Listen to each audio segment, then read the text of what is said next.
Hey folks, this is Riker, and welcome to the next Diablo 4 developer live stream update. I'll be your co-host. I'm a YouTube content creator and professional Diablo fan, and I want to thank the Diablo team for having me here today. We're going to be diving into some juicy topics, and we have with us some folks who will take us through those. We have with us... Hi, I'm Joe Shelley. I'm the game director for Diablo 4, and for folks watching us here and keeping an eye on chat, please keep an eye on the cameras. If they start spinning end over end, you know we had a bad problem and we're not going to space today. Fair. Okay, I'm Joseph Pipora. I'm the Associate Game Director for Diablo 4. And I'm Adam Fletcher. I'm the Associate Director of Community for the Diablo franchise. So we have a lot to talk about today. We have Riker here. Thank you again, Riker, for joining us to be our host for this actual live stream itself. And we did want to actually do a few quick agenda items and so forth beforehand. Just a reminder to everyone that Diablo 4 obviously is coming out in June, and you can still pre-order. Yeah. We do have deluxe and ultimate versions available for pre-order, or you can pre-order just the base game itself. But the deluxe and ultimate versions actually give you early access, so there should be a QR code on screen if you want to pre-order for deluxe or ultimate versions of the game. Today, though, we have a ton to talk about. We expect this stream to be about 90 minutes or so because we want to cover a lot of different topics, one being endgame, the other one being some class balance changes in regards to some of the beta feedback that we ended up receiving, as well as the dungeon feedback that we also received during our beta learnings that we actually posted last week. So without further ado, I'm going to stay quiet for most of the stream. You'll see me more towards the end. But I will pass it off to Riker to kind of start. I'll be on Twitter the whole time. He's very busy. Yes, I'm looking at chat. Yeah. Yes, I'll be looking at chat because we will be doing Q&A afterwards. True. But I will pass it off to Riker because obviously, Riker, you've had quite a journey in getting down here. And of course, over the past week, you've been able to play the latest builds of Diablo 4. And we'd love to get your take and kind of hear, like, how was it? Yeah, I mean, absolutely. So I've been waiting for Diablo 4 since years before it was ever revealed. I've been waiting so long, I'm literally transforming into Deckard Cain. I mean, look at me.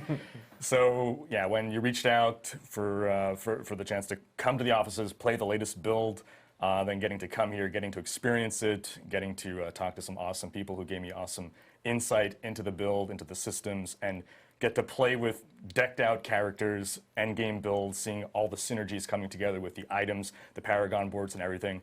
It's really been a blast.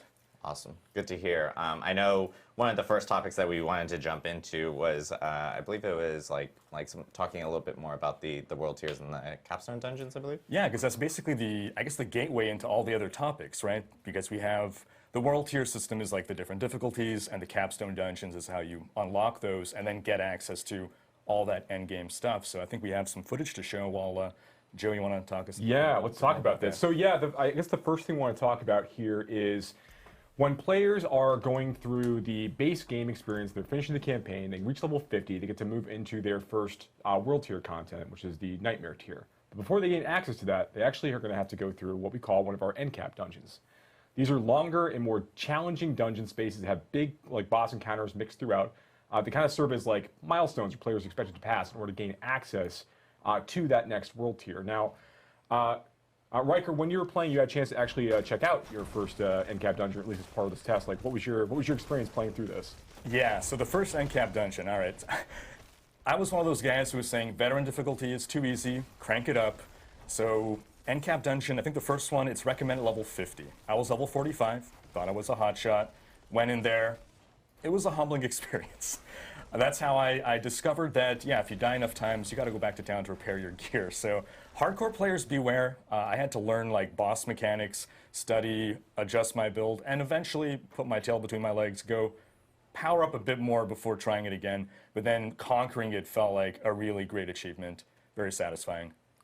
Yeah, these aren't really spaces we expect players to want to go and try to farm and try to get a lot of things out of. It's more, these are milestones, gates for players to pass or to gain access to that Nightmare tier.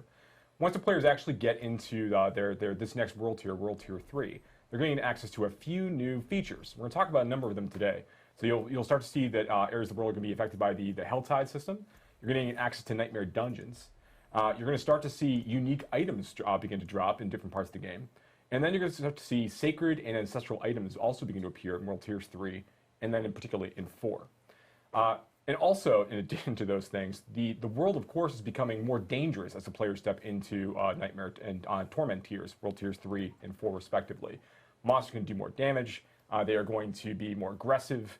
There's a number of changes. Joe, do you have any thoughts on like some of the changes that we made to monsters in World Tiers? Yeah. You know, one of the things I love about the capstone dungeons functioning as unlocks for the World Tiers is that you've got this the general gameplay loop of getting more powerful, optimizing your build, getting more gear, and then you have something that you're testing yourself against.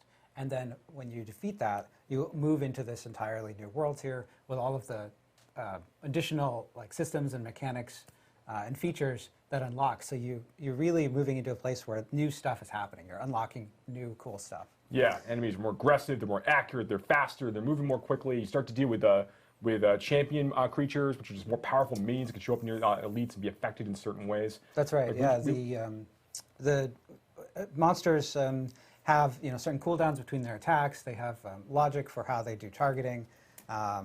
They have projectiles. Some projectiles have seeking, True, yeah. So they can home to some extent. And they have some logic about how they group up and how they decide which people to target.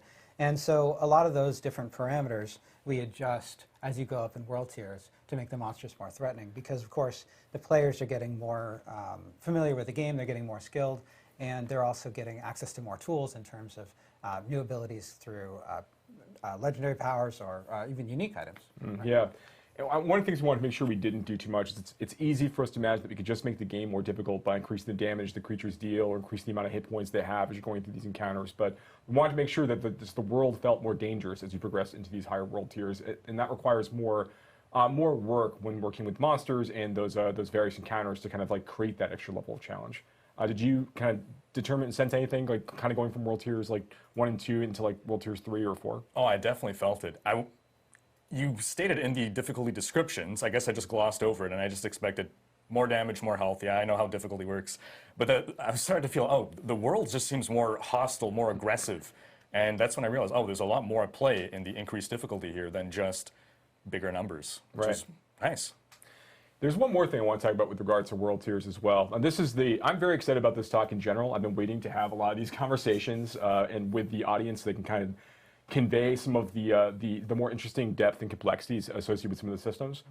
So in world tiers, you gain access to two new sets of itemization tiers. In World Tier 3, you gain access to sacred items that may appear for you. And then World Tier 4, you gain access to ancestral items that could be to drop for players as they're going through those spaces. Now, with the players leveling up from 1 to 50, the items that you're getting from monsters that you're killing are going to be, the power is going to be based on their strength and level. So if you are, you're playing in the beta and you're killing level, 35 monsters for whatever reason, and you're going to be getting slightly more powerful gear as a result of that because the monsters are more challenging and they're going to be dropping better gear for you. But once you have reached level 50, and that basically that flow means that as you're leveling up and you're fighting more challenging things, you're going to continue to like slowly upgrade all of your gear over time. You'll find a ring here, and a helmet there, a pair of gloves. That's great. That's how we want you to kind of like get exposed to itemization systems as you're progressing through initially in the game. But once you get into World Tier 3, things change a little bit. So items that drop you have a chance to be sacred. Not every item in World Tier 3 is sacred by default. The higher the level of the creature that you're fighting, the more likely the chances that items dropped from that creature will be sacred in nature, or also based on the kind of content you're completing. But sacred items, when they drop, they drop at a very large range in terms of the power that they can have. So you could get into World Tier 3, you could kill a pack of elites in your first dungeon in World Tier 3 at level 50. And you can get an item out of that group. Maybe it's a rare item that drops out from that group that is powerful enough that could serve a level 70 character. The sacred item tier basically is going to have gear in it that goes from level 50 all the way up to level 70 in terms of like the power swing there. Once you get a little bit higher, it's a little more likely to get slightly higher in the range, but it's very likely you can get those really, really great drops really early, which we think is super exciting because we want you to be trying to like always be looking for like just the right ring, and it could show up like your best in slot ring for that for a sacred tier might show up at level 51, and that might be the one that you want to hold on to for the entirety of that tier. And you're talking about when you're talking about these sacred items, the level requirement for this ring, for example, is not 70, right? No. So the level, that's a great point, Joe. So the level requirement for this is actually to be set at the level at which you actually loot the item. So once again, we have trading in the game. If you are level 50 and you get a really, really great ring drop, that's going to be good for not quite your build, but like maybe, maybe you're playing a bleed barbarian. This is really, really good for like a berserk build or like a big fury build. And you say, okay, I want to give this to. You can hold on to it. That could be a really valuable item to trade because it could be that its eye power is such that it's like really good for a level 70 character, but the required level for the ring itself is level 50 because you got it at level 50. And that's going to raise with the course of time. We think that's going to be super fun for players to chase. And there's more of that as you get into the ancestral tier, but that's not all. I think the next thing we're talking about is actually legendary and unique items. So, all right. We've talked a little bit about legendary items in the past. I really want to focus on things that we haven't spent a ton of time discussing, but to give a general overview, legendary items in general are attached to like legendary powers. And these legendary powers, or reverse, legendary powers attached to legendary items. Legendary powers basically are designed to appear on multiple different slots. So, an aspect might appear on an amulet, but it might also appear on gloves, or it might appear on ring, or it might also appear on weapons. These things have a tendency to be in a lot of different places based on the power itself.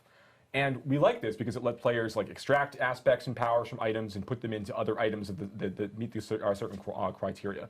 It's fun because we want players to go and be chasing certain fantasies. It helps them kind of like hone in on certain kinds of builds and gets them excited about the potential of like kind of taking all these different Legos and kind of putting them together. Can I say Legos on stream?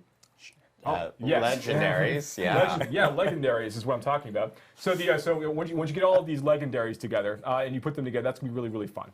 So that's part of the fantasy we think of legendary items. Did you actually get a chance when you're going through 1 to 50? There's only a certain number of these that are actually available. But when you get into World Tiers 3 and 4, more legendary powers are available. Did you get a chance to see any like new legendary powers as you were playing?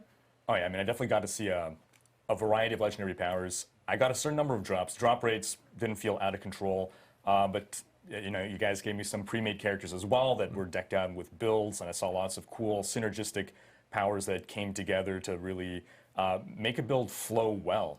And I think my favorite power was probably on actually a unique item, and it was for the druid that made your werewolf form your true form. Mm-hmm. So I know a lot of people have been saying, hey, can I just be a werewolf all the time? Yep. Yes. Yes, you can. Yeah, that's the next step, right? So unique items. So unique items only begin to appear when players enter the Nightmare tier. So once they're in World Tier 3, there's a low chance that some of the game's unique items will begin to appear for players as they're progressing through this experience. And they're very, very rare. These are huge chase items and opportunities here. Some of them are really important for build making. Some open up a whole different build paths and opportunities for players to go and pursue. These are things that are designed to be really exciting, like what you suggest there when you had that experience trying to gather the werewolf, the ability to stay in werewolf form effectively forever with that druid unique.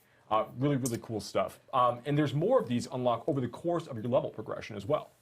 I think I saw Shaco earlier there in the list of unique items. That's correct. Shaco does make a return, and there's lots of opportunities for us to basically kind of pay homage to items that came in previous versions of Diablo, previous entries in the series. You'll see a number of different items make returns. Items like Grandfather, Shaco, obviously. You'll see a few familiar, and then a few familiar favorites, and then more over the course of the game's live development.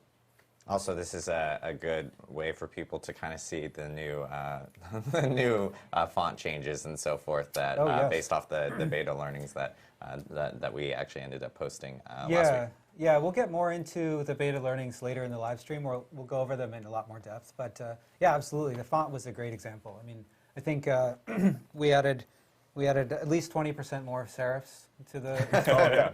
More serifs. Significantly more serif, yeah. But no, seriously, people pointed out that the font, while highly readable, and we spent a lot of time thinking about how the game is going to display on all kinds of different screens, different aspect ratios, TVs, right? And so we want the font to be highly readable in all of those situations. But it didn't feel as much like Diablo as it could have, and so we went back and looked for a font that was still highly readable, but had more of a Diablo thing. And it's just a great example of players pointing something out and us being able to react to it. What's the next thing we want to talk about, Riker? What do you think? Well, so we have all these legendary items. One semi-deterministic way to farm for them, Hellside. It's an activity where, well, I guess you can dive into how exactly you can target farm specific item slots to hunt for specific unique items. And it's going to be one of the main endgame activities that we'll be partaking in, right? Yeah, absolutely. So as I mentioned before, once the player gains access to Nightmare Torment here, they are going to, or Nightmare tier, they're going to start gaining, they're going to start seeing some of these new activities. One of them, which is Hellside. Hellside is basically going to be the situation where you're running in through the world of Sanctuary. The sky turns red, blood begins to fall from the sky, new monsters begin to appear.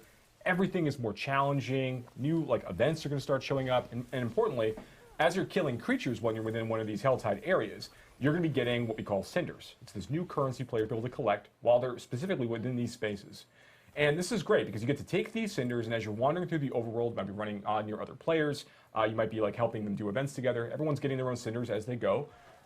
You'll be looking for these Helltide caches you can see here. And these are great, to your point about being able to target farm for certain kinds of items. So every one of the caches in the Helltide zone is actually tied to an item slot. And they all have different costs. So you're you'll be gathering cinders by playing within this space, trying to locate one of the caches that have the item type that you're looking for. Whether maybe you're looking for an amulet or looking for a ring. Maybe you're looking for a Shaco. So you're looking actually to go find a helmet cache. And you want to keep trying to go after the helmet cache and the rare, desperate hope that you're going to get exactly the unique item that you're looking for, right? That's cool. We want to give you some of that opportunity, to target farm a little bit. But there's actually a little bit of fun there too. So one of the things that's one of my personal favorite parts of the Helltide system is the idea that the players there's an extra set of stakes, right? When the player's running around with these cinders, they have the chance if they die, they're going to lose about half of their cinders every time they fall. And they don't drop on the ground; they're gone. So you have to be very careful about when you're looking to overextend as part of the combat experience in order to farm more cinders, get to the cache that you're looking for, whatever that is. You are putting yourself at more risk the more you try to gather, and the greedier you get, the more likely it is that you're going to lose things. That's right, and there's a time limit on Helltide too, right? That's right. Helltide is only active, the Force of Hell only arrive for about an hour during when they are actually active. And different areas of Sanctuary are picked for Helltide Zone each time it rotates and moves around. So you need to make good use of your power. And if you leave a Helltide Zone, those cinders are gone. You have to spend them. So if you see that the clock is ticking down, you're getting 5 or 4 or 3 minutes away from the end of the Helltide, you got to find yourself a cache to kind of deposit those things. Yeah, absolutely. My experience, I first jumped into a Helltide event with, I think, 23 minutes left on the clock. So I start by, okay, I'm scouting out the different chests or caches to see, okay, which is the one that has the slot that I'm looking for, what are the different costs, and then I'm doing some quick math. Okay, I'm gathering cinders at about this rate per minute, I have this many minutes left. Okay, I think I could afford the most expensive, the weapon slot, and I got to backtrack to that place in order to get there. And then I died. And I'm like, okay, recalculating. Yeah. Okay, how much time do I have left now? And okay, GPS, so quickly. Yeah. And then I died again. And like, better luck next time. Another hour before the next one comes around, I'll have a better plan this time.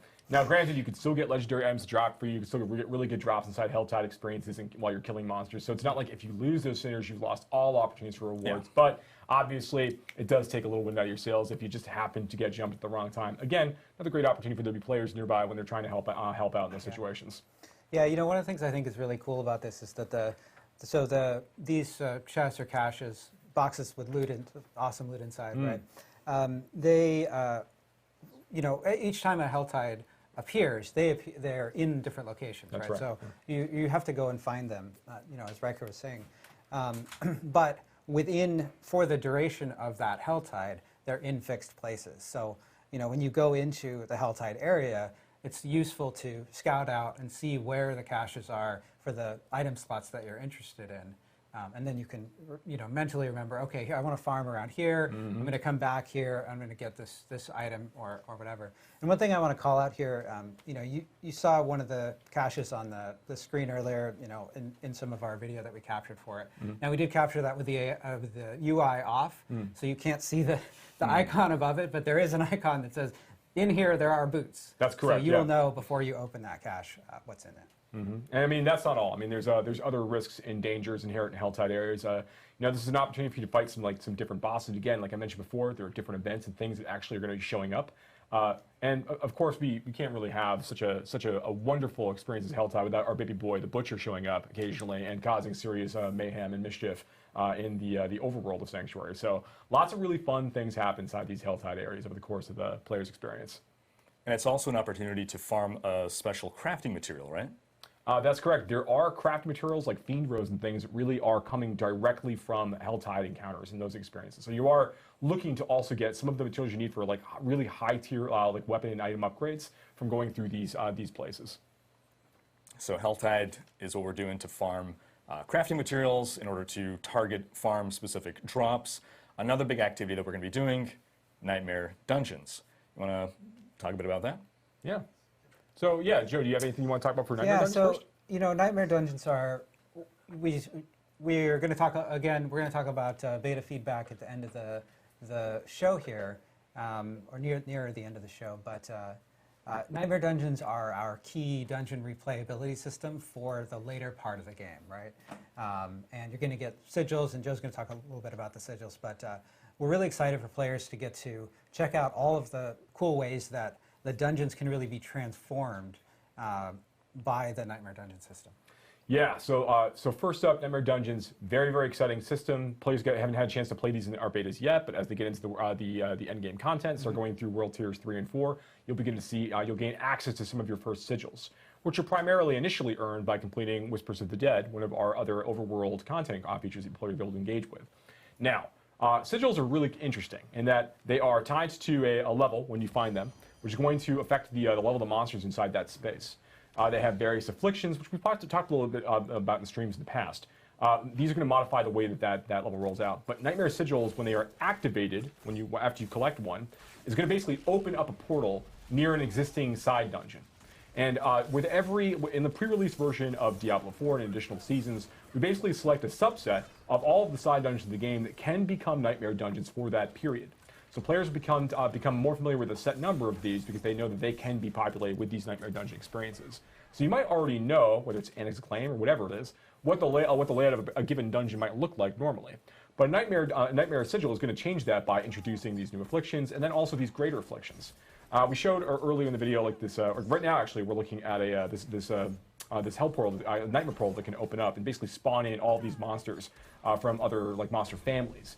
It might not be native to that dungeon, which is pretty cool in that we like the idea that players are going to have to kind of deal with these new different threats than what they're typically used to as part of that encounter. And there's a number of these other like greater afflictions, like we showed the Stormbane's Wrath, that disc thing that was flowing around around you, and occasionally it just pulses out this really big, stunning, damaging effect. So you have to be mindful of where it is. You should make sure you avoid it as part of the combat experience. Definitely adds a new wrinkle to gameplay as you're going through. And we add more of these afflictions as the player continues to level up and they get to go deeper and deeper into the Nightmare Sigil system, unlocking higher level sigils and dealing with more and more dangerous threats over the course of time. And this is a really great place, not only just to earn experience and really push your build and make sure that you're strong enough to tackle these sorts of challenges, but you'll also be able to. These are really great places to farm for like sacred and ancestral items in particular, and these are the places that you're going to be upgrading your Paragon Glyphs. We'll be talking more about the Paragon system right now. So, and that this is an opportunity to show the actual upgrade glyph screen. I just noticed hey, look, it's actually up right now. What timing? So yeah, when the player reaches the end of a Nightmare Dungeon, they get to basically go ahead and take one of the glyphs they've been collecting over the course of their 50+ experience, and basically slot it into here and choose to upgrade it and make that glyph even more powerful. These socketables will go into your Paragon board and end up being some of the single most powerful modifiers you can apply to your character, above legendary powers, and even in some cases, even above some unique powers. So it's really in your benefit, based on your build, to be choosing, looking for a set number of these and upgrade them to exactly what you need them to do. And so the sigils that we're getting, what I noticed is that if you get some afflictions that you don't particularly care about, we have the ability to salvage some in order to craft sigils of our own, right? I think it's a 4-to-1 ratio, is that right? Yeah, just about. So you'll be able to get a lot of these different sigils by going through Nightmare Dungeons, completing Whispers, and through other content. And if you're finding sigils that you don't really want or don't really want to run, because maybe we're going to have enemies inside are going to do additional lightning damage, but you don't have a lot of lightning resist on your build. Maybe you want to go ahead and salvage that back at the Occultist, take that down to its sigil dust, and use that to basically make new random sigils for you to go ahead and run with. This is ways for players to kind of push themselves a little further. They'll unlock higher level sigils they can craft through the system over the course of time, and it's another way to kind of reutilize some of the sigils you might not be as interested in running from time to time. Yeah, one thing I liked about the afflictions was it was making me make choices during the gameplay.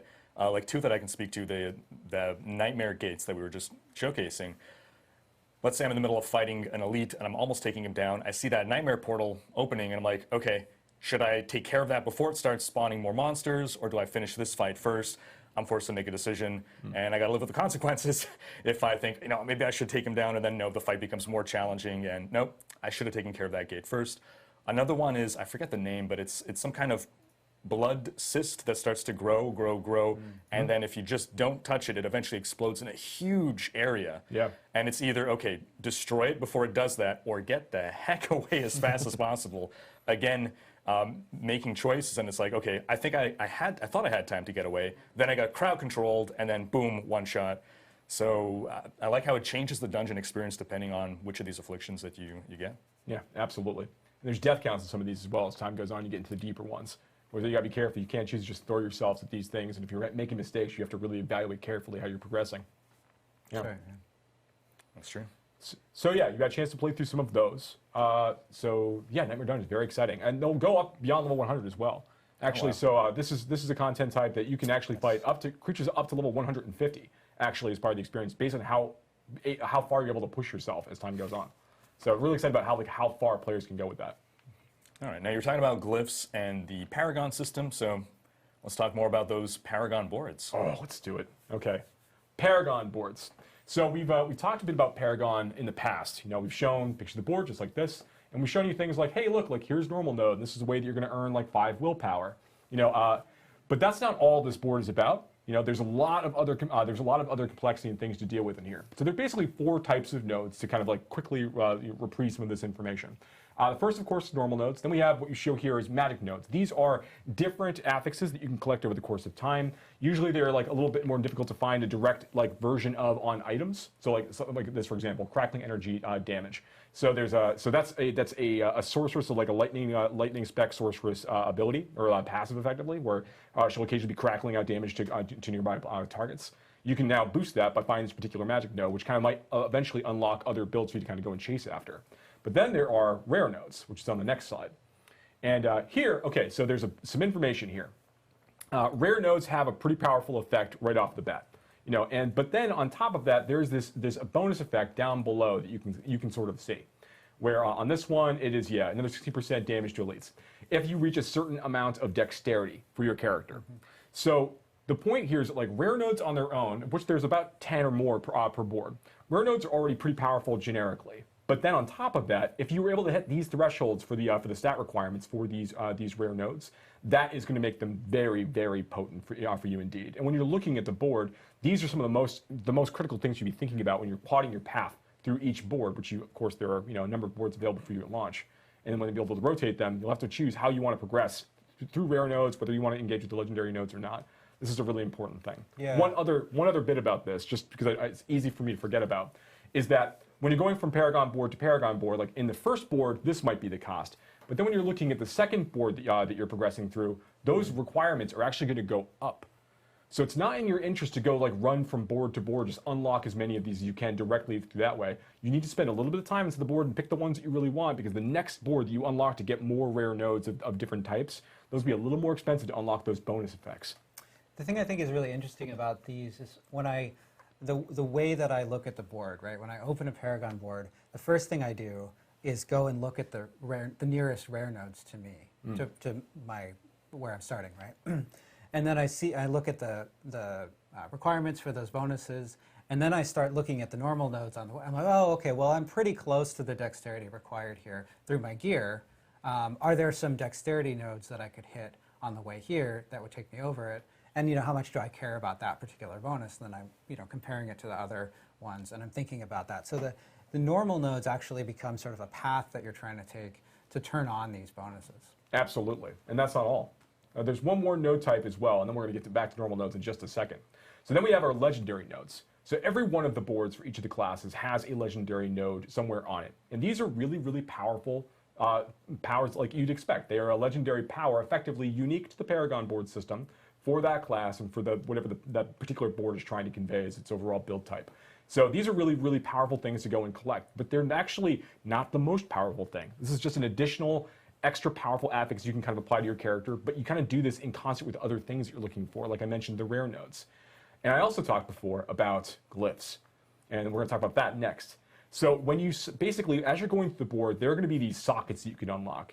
And the sockets are going to be sitting adjacent to a number of other regular nodes. Now, the way that glyphs work is that you're going to put them into one of these sockets, and they are going to be affecting nearby nodes and also fueled by other nearby nodes.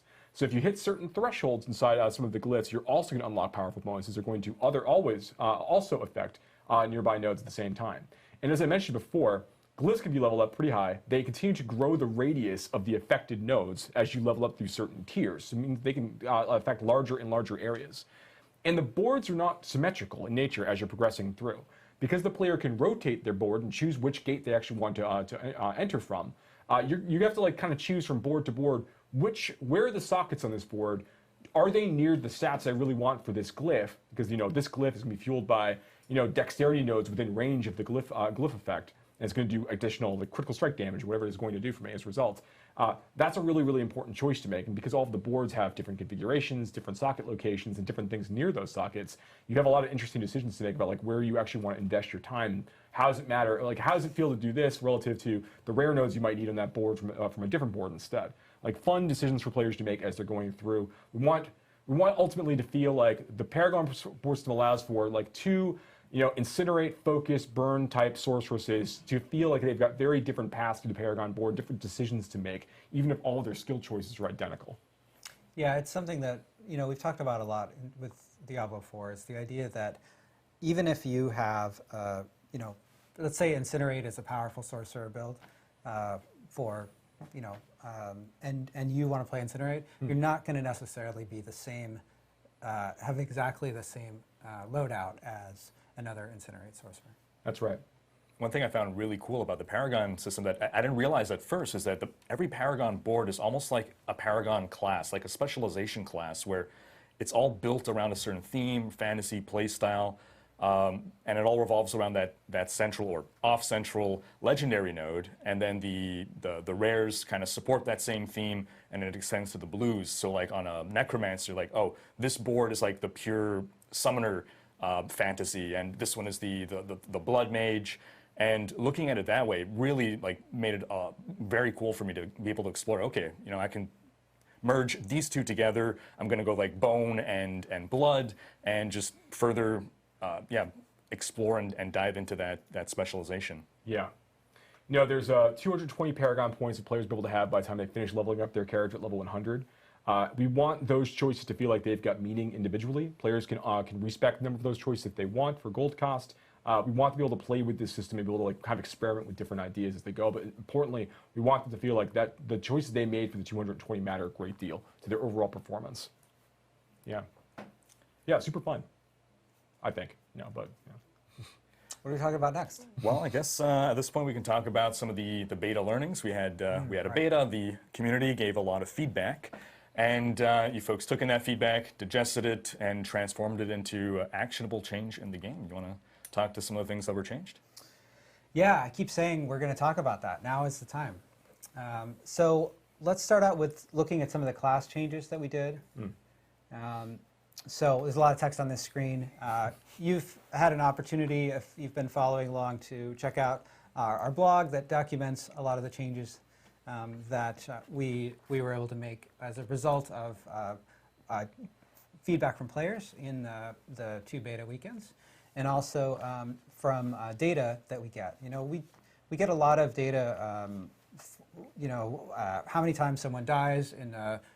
Are necromancers dying a lot in this dungeon, or is this boss killing barbarians a lot of times? And we can use that alongside player data to identify areas where there might be a class deficiency, or areas where maybe something is exceptionally strong compared to other things that are balanced to be the same power. And so, in general, one of the things that we looked at from those 2 beta weekends is feedback that the Barbarian and the Druid, the melee classes, felt weaker than the Necromancer, Rogue, and Sorcerer. And there are a lot of aspects to that. So there's some nuance in here, right? For the Barbarian, we identified that the Barbarian, at low levels in particular, needed more damage reduction sort of built in. And so we added this passive damage reduction. So you're just going to take 10% less damage just flat no matter what choices you're making as a barbarian, and that's to account for some of the ways the barbarian has to get up close and personal with their sort of weapon-heavy spec. We also identified elements of the druid that you could really benefit from some buffs. In fact, I think, Riker, you got to play the druid a little bit. I did, yeah. So honestly, when I first saw the patch notes, I was like, oh, I was hoping the druid would have gotten a bit more love with regards to spirit generation. But then I played an endgame build of, it was a perma werewolf storm druid. So I'm a werewolf who's casting storm skills, and the playstyle was so tight, it flowed so well. It just all gelled together once you got the full kit, the full build together. And I went into this week with a certain class favoritism. Where I had rogue, I had necromancer, sorceress, barbarian, and then druid in dead last. I'm completely confused now. I think druid might be my favorite now. Yeah, it's, another thing that we did, if we take a look at the classes again, another thing that we did in terms of the melee classes is we took a look at bosses and monsters, in particular their attacks that deal damage in an area where it feels like there wasn't a way for the melee class to deal damage effectively while also avoiding incoming damage, right? Because a lot of times you'll have the opportunity for a ranged class range class is sometimes choosing between getting a better position and doing more damage, damage per second, and a melee class is sometimes choosing between taking damage, because even with the case of a projectile, the projectile is originating in many cases from the monster and then traveling, so you have less time to react in some cases, and so we took a look at boss abilities and bosses that our data showed were much more deadly to melee classes, and we adjusted some of those abilities. Now, this also affects the Necromancer class, because you might notice that we had a note here that states that summon minions will die more often. Now, we want the corpses to have sort of an economy. We want to have the sense that corpses are useful, you're using them to bring in more skeletons, and the Necromancer pets, as a theme of this sort of bone class, they are a little bit more disposable, right? Like if a skeleton dies, you just pop out another one from a nearby corpse. So we want them to be, dying and getting resummoned. And we want to make sure that there are plenty of corpses, so you're not going into a boss and running out of, like, oh, I don't have any pets and I'm a pet builder. We certainly want to make sure that you have pets available, but we want them to be kind of coming back from time to time. So we increase the damage that they take a bit, but we also, I was talking about areas where bosses were doing too much damage to melee. We also took a look at cases where there were abilities that felt unfair for pets, where there was just like a huge damage in a huge area, and maybe it's no problem for a player to get out of it, but trying to micromanage your pets to get out of this. Micromanage an army of skeletons around, yes. That's not a fun gameplay that we're trying to capture specifically with the Necromancer class. So we modified the damage that those kinds of powers do to pets, both Necromancer and Druid pets, in fact. Yeah, we do want to make sure that managing your minions to some degree is part of the mastery of playing a Necromancer, and that, like, when skeletons go down, you need to accommodate that and make sure that you have corpses that you've been generating or keeping on hold for some of these situations. We feel that is definitely part of the fantasy of the Necromancer class is needing to resummon, to your point, these kind of disposable soldiers that are supposed to be helping you. Mm-hmm. So we want to make sure that continues to hold true, but not to a point where like an army Necro can't go fight bosses. That's obviously not what we're trying to build with any of these changes, of course. We just want to make sure that the Necromancer does get a chance to engage with those parts of the mechanics. Now another... I did get to play the Summoner Necro, and I was summoning my minions regularly, so it was something that was a continuous part of the gameplay, but I never found myself in a position where, oh, I'm out of minions, I'm out of corpses, so the corpse generation rate it felt good. I'll admit that passive minions is not my favorite playstyle. I would love the ability to direct them, but for what you intended to accomplish, I felt you did.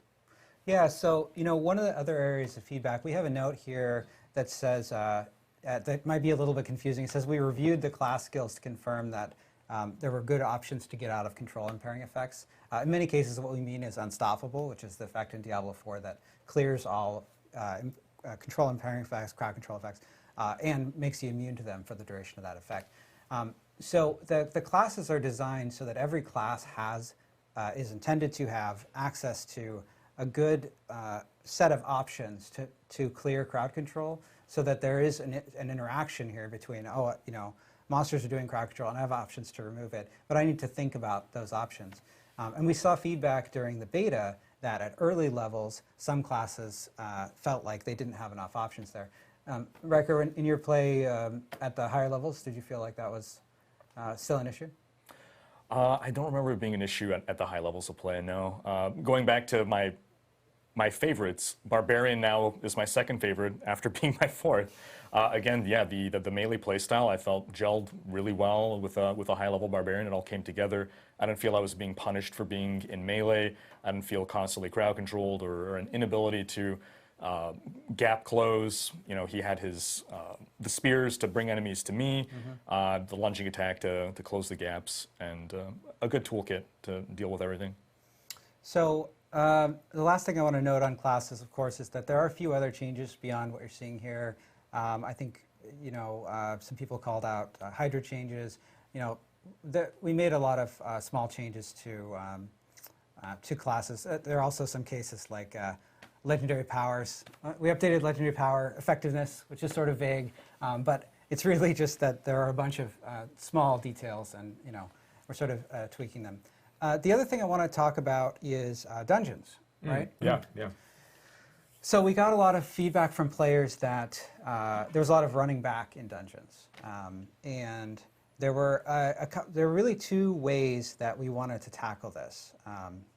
First off, of course, if we have a situation where you're running back, we have a system that causes monsters to ambush you to make sure that it's not just running through an empty space.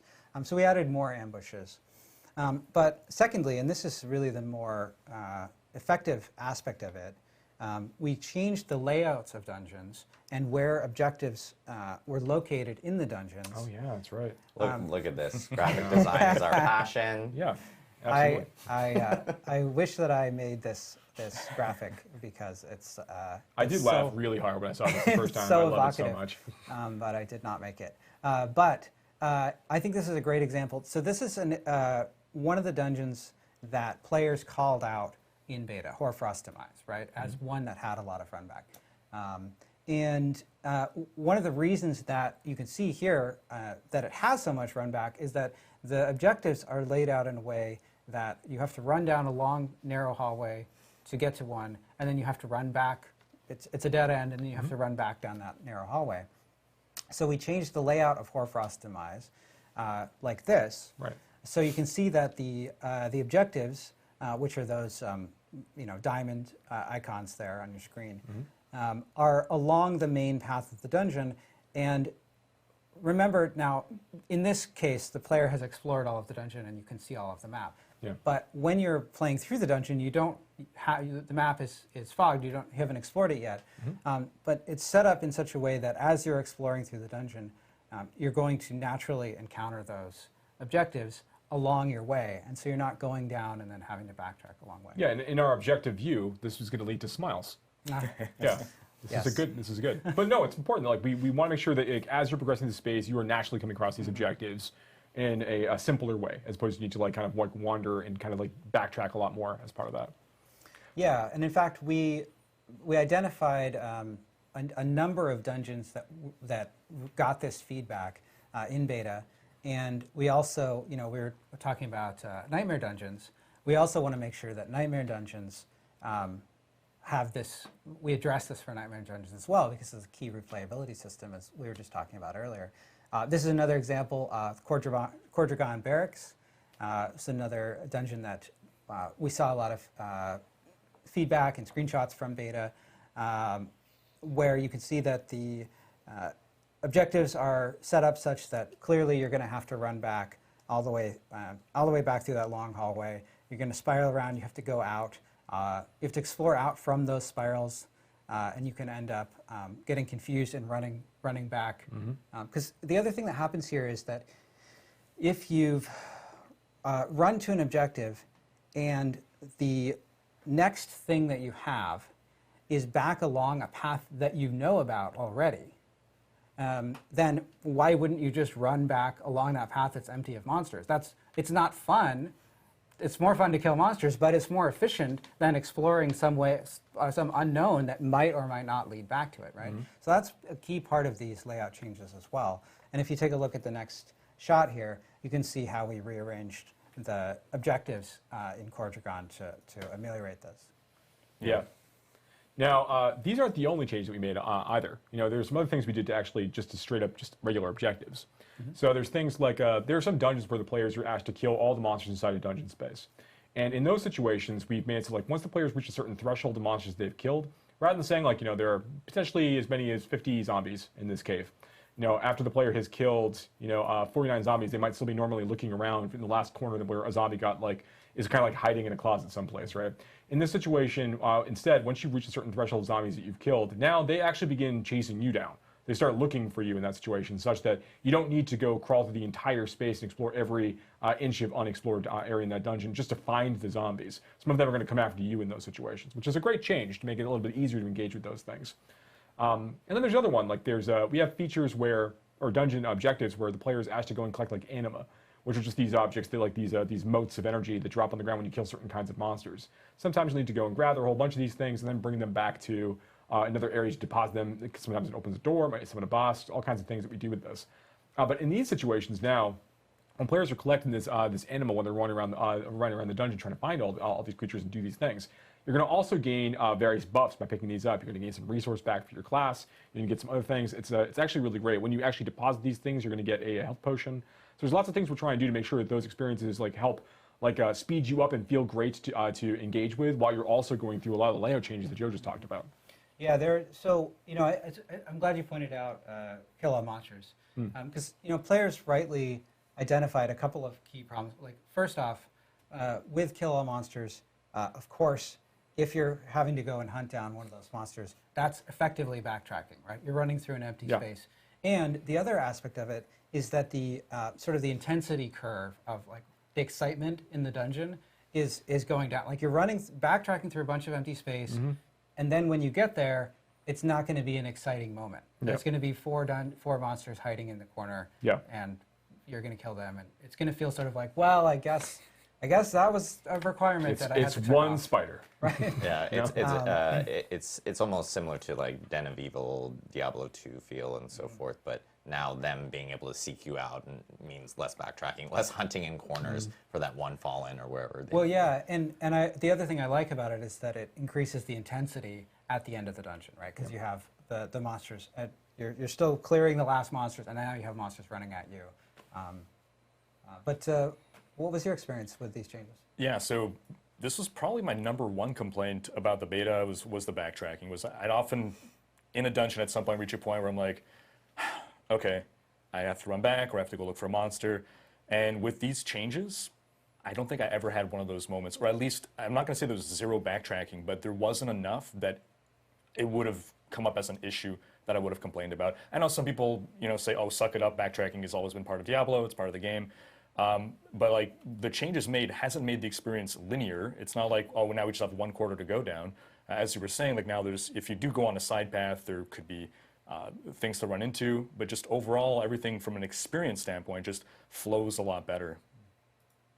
I know with beta learnings and everything that we took in from the community and we posted on the blog, we actually had a big question in regards to dungeons and resetting dungeons and how that actually works. And I do want to take some time for you guys to be able to clarify a little bit, because there's tons of questions, and then we tried to clarify, and I think we made it worse. So we're gonna re-clarify the clarification. Exactly. Yes. So the reset dungeon button, right?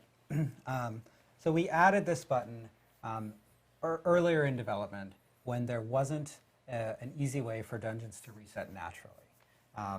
In fact, the way we added it led to some undesirable secondary effects because it was instant. It didn't care if you were inside the dungeon.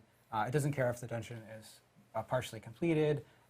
If you're a hardcore character and you're in danger, you can just press it and presto, you're all good.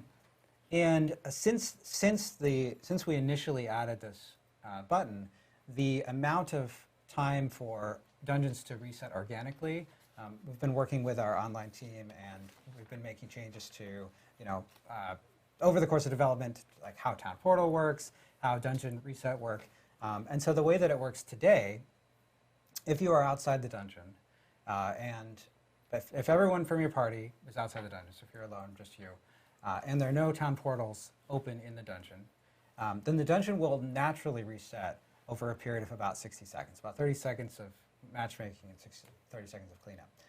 Or if it's partially completed, like maybe you got halfway through and you're like, you know what, I have to do something else, I'm going to go kill a world boss, or I want to do something else now, then it'll take a little bit longer to reset. It takes about 150 seconds, but it'll still reset naturally pretty quickly.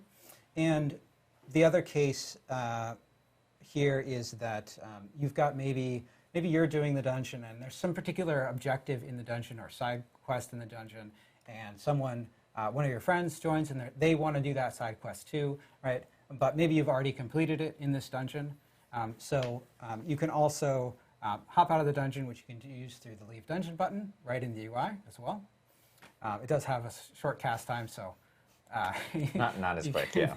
But it's right through the UI. You can do it from anywhere.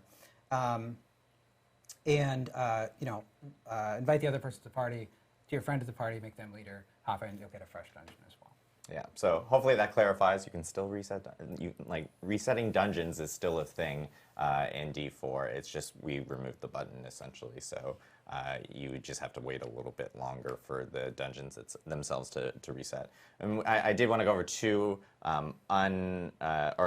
two specific changes that we also obtained through beta that we didn't actually record on the blog. One you actually tweeted about, which was about ultra-wide screens, yes, and being able to control cast distance and so forth, and with specific abilities and whatnot. So people who are using ultra-wide or mega ultra-wide screens wouldn't be able to essentially cast to the furthest corner of their screen and be able to use abilities in that type of way. And then one other thing that we did notice during beta, which was world boss encounters, and how players would actually complete a world boss encounter and then go back to town and then find another way of being able to, in that same window, go through another world boss encounter to obtain multiple opportunities of grabbing loot, which is something that we also did address through the beta learnings that we received from players. So that's true. Now, I'll point out that the first time you kill a world boss in a week, you are going to get more loot than you'll get on subsequent times. So there's additional incentive to there's less incentive to try to find a way to kill the same world boss 10 times, but you certainly will get some rewards from subsequent times. Exactly. Yeah. So it's not the exact rewards or a clone of the rewards that you got from the first kill themselves. Great. I know we ended up learning a ton from the community in regards to the beta. Obviously, you guys got to hear a little bit about the endgame systems within Diablo 4. We do have a cool... What's this? Is it time for a surprise? Is it time for a surprise? It is time for a surprise. Wait, what? If you've been hiding on the internet and have not seen Rod Ferguson make very, very nonchalant tweets about this, this is the and more. This is the and more of the actual broadcast, I would say.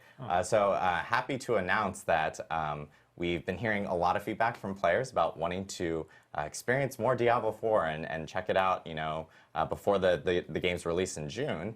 And so on May 12th through May 14th, we are going to be hosting a Server Slam event where all players within Diablo 4, or who want to play Diablo 4, can jump in and actually check out the game again. This is a really important weekend for the team and the dev team here, because we need as many people to really log in, check out Diablo 4 and play through the game, because we need to test out our servers some more before we actually launch. Joe, I know you have a lot of want and need and emphasis towards this specific weekend, so I'd be curious to hear. Yeah, so first off, all of the changes that we just talked about in this live stream will be in place on the Server Slam. Yeah, so huge news right there, where if you want to check out any of the changes that we made from beta, you will be able to actually check them out that weekend on May 12th or May 14th. That's right. And the other thing I want to point out is that we recently announced that we've gone gold. That Diablo 4 has gone gold, and that means that we got all of those changes from the betas in. We did tons of we learned a ton of stuff in terms of our servers, in terms of server configuration, making sure that we were fixing bugs. We deployed hotfixes during those 2 weekends, and so we were able to really improve our confidence for launch through that, and that's why we're so confident in announcing that we've gone gold. Now, the purpose of this weekend is to slam those servers, right? Really make sure that everything is exactly perfect for launch, because that's really what's important to us, right? We want players to have a good experience on day one when the game launches, and so come slam our servers. Now, of course, this is very helpful for us because, and it's helpful if you want to play on day one. It's helpful for the Diablo 4 community to come help us slam our servers, but that's not the only reason to do it. When you participate in the Diablo 4 Server Slam, you're going to have another chance to earn the rewards from the first 2 beta weekends. So if you didn't get a chance to play because maybe you were traveling or for any other reason, you have another chance to get your Beta Wolf Pack cosmetic and the 2 titles. And in addition to that, we've for this Server Slam weekend, we've set the level cap to level 20. We've adjusted the legendary drop rates to be consistent with what you'll see on live, rather than the inflated drop rates that we had in the first 2 beta weekends, which were there to make sure that we got plenty of testing on our legendary powers. And on top of that, you're going to have 48 hours to slam these servers, right? Now, during this time, a Shava is going to spawn starting about 24 hours after the servers go up, and then every 3 hours after that. So you can have, I think it's 9 opportunities to fight a Shava. Now, if you get to level 20 and you kill a Shava while you are level 20, so max level in this test, in this period of time. What level is it though? 20. It's 20. So you got to be level 20? Yeah. To get don't show up in the Shava at level 5 and think you're going to get this. Yeah, expect you'll get the reward. But what you're going to get is this Cry of a Shava mount trophy, which is exclusive to this Server Slam weekend. You can see it here on your screens. Yeah, the trophy there and that horse's hip on the saddle there. Very nice. Oh wow, that's bigger than I thought it was going to be. Yeah, that's awesome. We basically cut a horn, part of a Shava's horn off, and added some gilding and some nice metal work there. And of course, mount trophies in Diablo are cosmetic customizations that you can add to your mount along with mount armor. So this is a trophy that you can mount. Some trophies mount on the saddle. I don't know why I'm pointing to my shoulder. This is where the saddles go, apparently. Yeah. Or they can mount on the side, on the horse's flank, like you see here with this trophy. Yeah. So again, like all rewards from the original first 2 weekends of the beta, including the 2 titles and the Beta Wolf Pack, will be available, as well as the Cry of a Shava mount trophy. And for the mount trophy, you have to be level 20 and kill a Shava. All classes will be available, and you'll be able to explore Fractured Peaks again from the 2 beta weekends that we had beforehand. And of course, a Shava will be spawning much more often in this Server Slam weekend for players to actually jump in and obtain the rewards and really help us out, help out the team, and make sure that we have a smooth launch for Diablo 4 come June. So.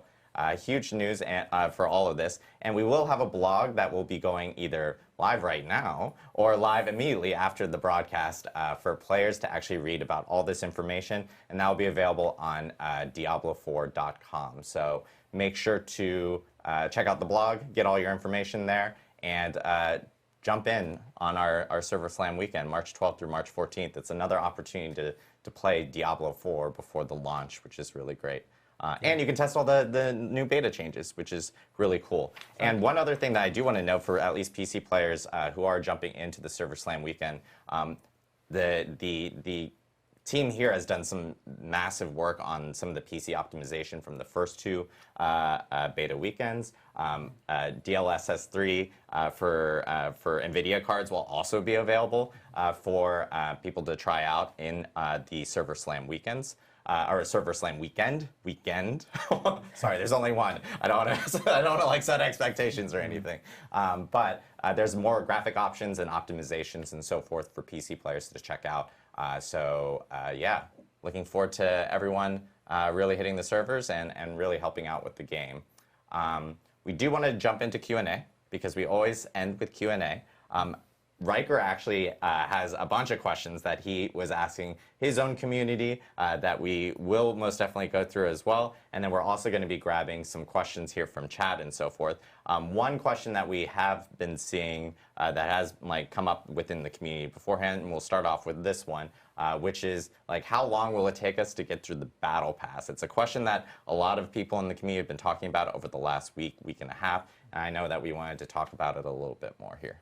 Yeah, I think that there's so I've talked a little bit about this in the past, but I think one thing I really want to emphasize is that when we think about the battle pass for the for Diablo 4 after the game ships, we're looking at our seasonal players. We want to make sure that the players who are going through the battle pass, they're going to have a lot of content to consume outside the battle pass. They're in all likelihood to finish everything in the battle pass before they finish all of the content within a season to season. So there's a ton of things to look forward to. We want to make sure that the battle pass as a result is balanced in such a way that players of all types and all play styles are going to be able to get a chance to actually complete this this battle pass over the course of time. Our goal is if you want to start to engage with this, want to make sure that you are compelled to go through all of it as you're playing and just having a good time getting all of these rewards.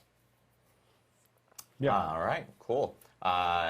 Riker, I know you have questions. I want to make sure that you get some questions in and so forth. And I guess we'll just go back and forth for this. It'll make it easier for these two guys. For you guys, we'll just be doing this. Yeah, exactly. Just keep doing that. Yeah, sounds great.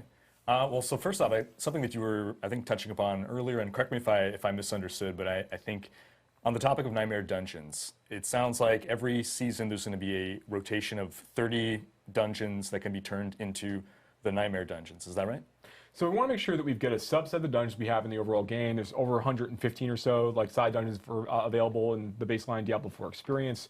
We want to take a subset of those each season. Exact number we're working on. We're going to think about that and think about it. But a number of those we rotate every season to make sure that we are highlighting different kinds of objectives, different sorts of layouts, different monster families, just different experiences.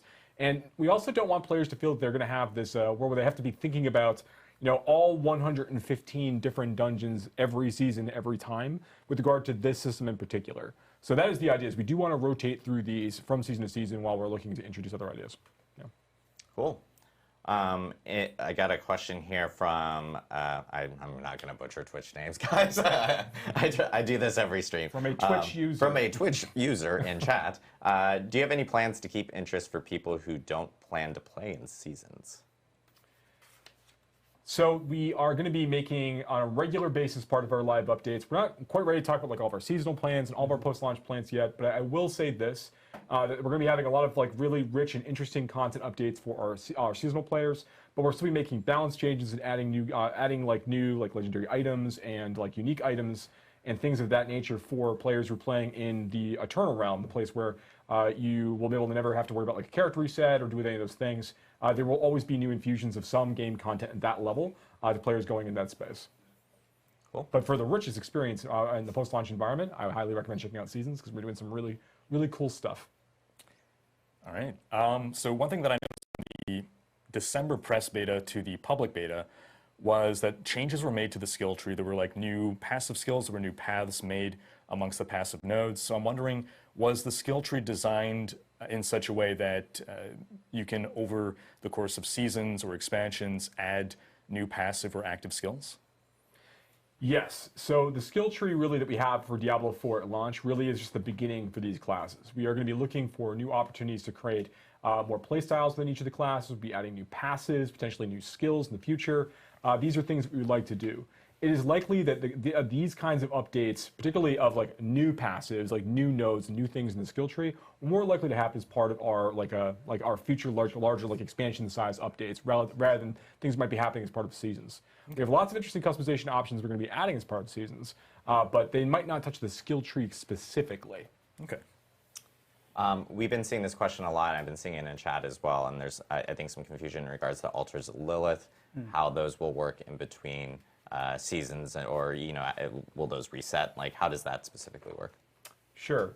So altars of Lilith are one of the features that players can go and collect basically in the overworld that we're going to contribute to their renown total within each of the zones. Well, and give permanent character power as well. Well, I'm going to get there. Okay. So there's two purposes really that the altars of Lilith have. They have this larger collectible feature where you want to kind of go get all of them for the stat points that you just called out, yeah. and then they also provide the renown.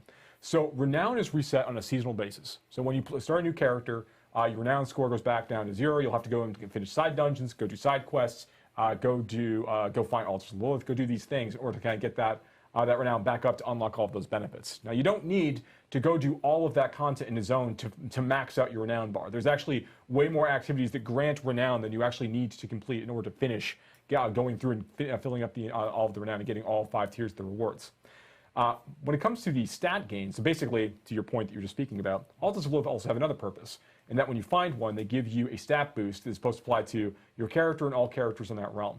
The way that's going to work is that once you've collected that stat boost from a specific altar of Lilith, that stat effect is going to propagate out to other characters of that game type. So basically, hardcore is going to have its own progression for this, where it's like if you were playing a hardcore character at launch and you go and you do all these things, those stat boosts you collect will propagate to your hardcore characters you would make in the seasonal realm.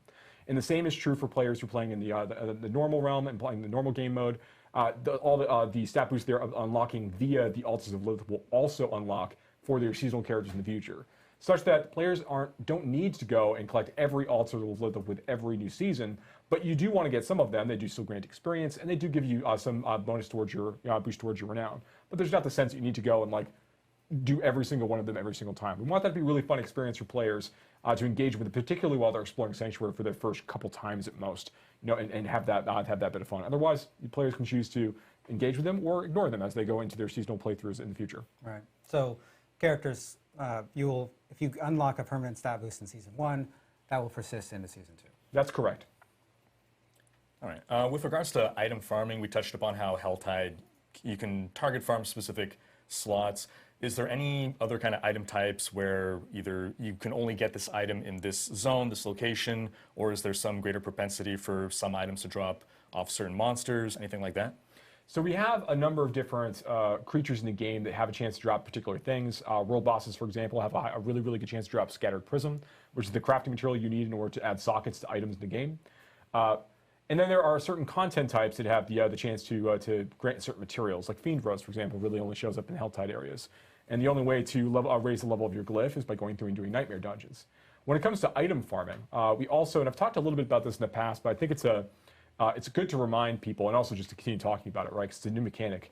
And that is that when you're fighting creatures of a certain monster family, like zombies or skeletons for their respective families, those monsters have a higher chance to drop certain kinds of items.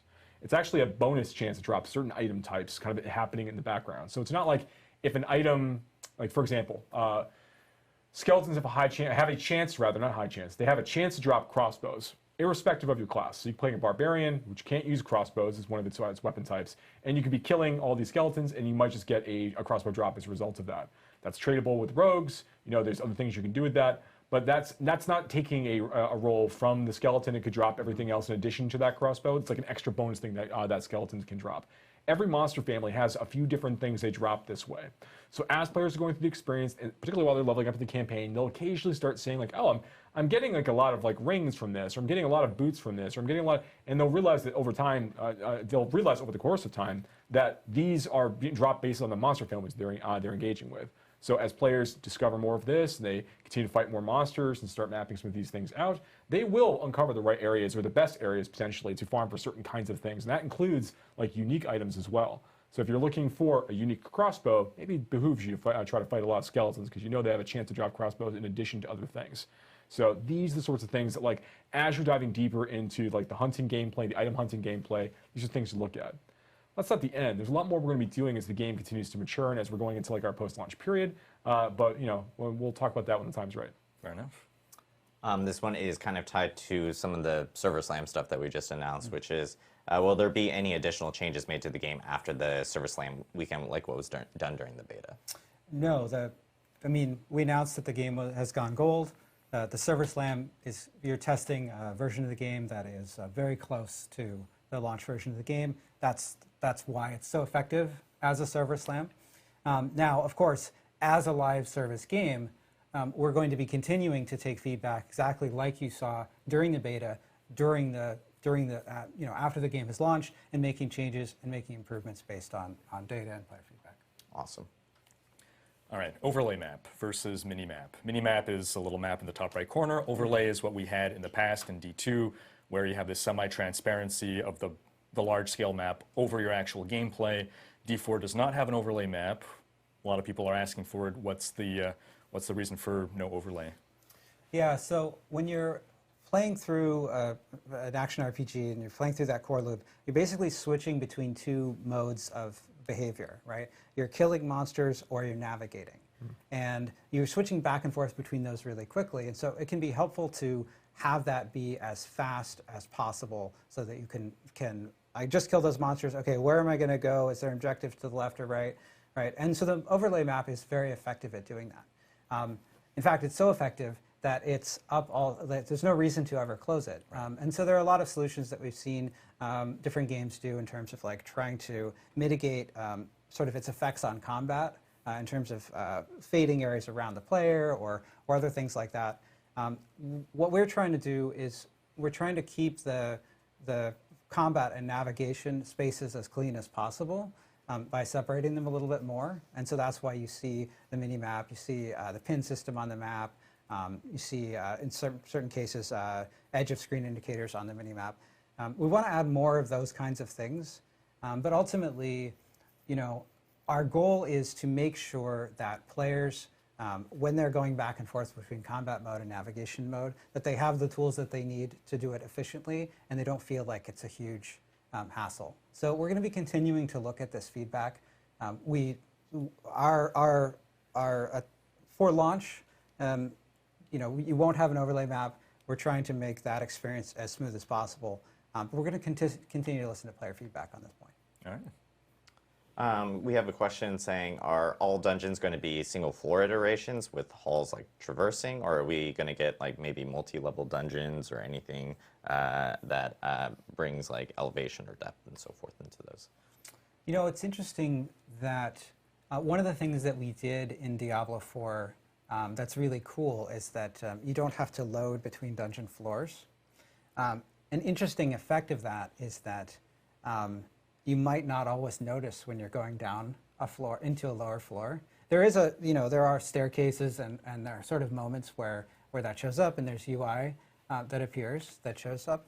But in many cases, our dungeons do have multiple floors, and because it's so seamless, you don't always notice. Now, in terms of when you think back to Diablo 1 and adventuring down through the cathedral, and it's this very deep dungeon. Our dungeon tech can certainly do that too, and that's certainly something that could be a cool option for the future. Awesome. All right. With regards to PvP, is there any kind of instancing to separate out solo players versus groups, or are we going to see like 4-man squads ganking lonely players? Yeah, you will see 4-man squads ganking lonely players. I want to make sure I'm really clear about this. The fields of hatred that we have in Diablo 4 are not a place for honor. They're a place for slaughter. So if you go into those spaces, you need to be mindful that you are entering a chaotic realm of danger and threat. That's the fantasy. That's what we're trying to do. Now, players who go into these spaces might also be fortunate and find that there's a number of other players that are trying to peacefully farm up in various resources while they're fighting there, and not actually be interested in engaging in PvP immediately. That also is a situation you might occasionally find yourself in. Maybe you decide that you want to take advantage of them, and you show up and decide that you want to go and gank those players and take their things. Greed gets the best of us all at some point in time. But I want to make it really clear that there is There are things in place in terms of how we bucket players by level and things like that to ensure that you're not always be going up against like really, really high level players at a very, very low level. But in terms of like, I'm walking in this space, is there any guarantee that there aren't 3 people somewhere roaming around this area looking to gank lonely people like me? The answer is there is no mechanic in place to prevent that from occurring. So you need to be mindful of that when you're walking around here. Go in there with friends or walk in and be prepared to occasionally die. Especially when you immediately walk into a field of hatred, if you were to immediately get killed by other players, there's actually no real penalty for you in that case. That you haven't started to acquire any of the PvP resources in that zone yet anyway. So they have nothing to gain from killing, and you have nothing to lose as a result of that death. So, yeah, things to experiment with, but going with the right set of expectations. But there is some pseudo matchmaking to stop like level 100 players ganking level 25 players? That's correct. There is some bucketing in place to make sure that doesn't occur. I would add too that the fields of hatred are fairly large areas. Yes. So you're not. There are some tools to avoid the same group of players repeatedly killing you. There are also two fields of hatred, so you can move between fields of hatred, and there are things like elixirs that can allow you to be more evasive or get away from situations where you feel like you're at a disadvantage. There are also, when you think about the fields of hatred mechanic, you're collecting these shards of hatred, and you're refining them so that you can turn them in for rewards. The locations that you can do that, there are several locations, typically active at a time. So you can sort of do some strategizing about where there might be enemy players and where it might be safe. That's right. When an altar is being used to purify those shards of hatred into red dust, you'll actually see a notification on your map letting you know where that's actually occurring. So if you see that there's a lot of activity in the northwestern part of the zone, maybe that's a great time to sneak over to the southeastern side and try to quietly and quickly cleanse some red dust of your own. Because once it's cleansed, you can't lose it. You don't drop it. Right. Yeah. Awesome. We have a lot of questions related to like seasonal stuff and battle pass stuff. I just want to note that we actually are our next live stream in May, in early May, soon TM, will be actually focusing a little bit on our seasonal structure as well as battle pass and so forth. So we're actually going to leave those comments specifically for that. I keep looking down at the monitor and the people in production behind me keep going, Adam, what's wrong with you? That's just me. In regards to other quick questions that we do have, I'm going to just lightning off a few questions that have been coming up. These are kind of related, I would say, but one is a co-op on PC. Have we looked at doing something like that? And then separately, mouse and keyboard on console. Is that something that we've also looked into? No couch co-op on PC, no mouse and keyboard on console. There you go. Mainly because, as you guys know, PC, like the account structure on Battle.net and having 2 accounts at the same time on one PC is a little difficult. And then on console, right now it's just controller play. And as we get past launch and so forth, we'll look at more into feedback and everything from that end. I guess last question from me. With regards to the crafting system, can we expect that to be something that is built up to be more robust over time with regards to either seasons or, again, expansions? Oh, yes. So Diablo 4 is a game about killing monsters, collecting loot, screwing around with that loot to do fun things and make it get more performance out of it, modifying those things, looking for the right affix. Yeah, we're going to absolutely continue to be like just changing some of the crafting options, modifying them, providing new options that don't exist right now, building upon things we already have in place. You can expect to see a lot of things. Like Diablo 4 is a live service because it's a rich bed of opportunities to continue to like refine, change, update, and modify the systems we have in place right now. So yeah, you'll definitely see more crafting features over the course of time. Awesome. Last few small questions. People have been asked about ray tracing because we mentioned the NVIDIA DLSS 3 will be coming in. The service line ray tracing is coming after launch. It's something that we had talked about earlier. Let's see. This is an interesting question. If you're on your mount, can you actually pick up crafting materials and stuff like that while you're on your mount in the overworld? There are a number of simple actions you can perform when you're on your mount. I believe right now you can pick up herbs when you're mounted. Yes. Cool. I'm trying to see. if we have, the chat's moving incredibly fast.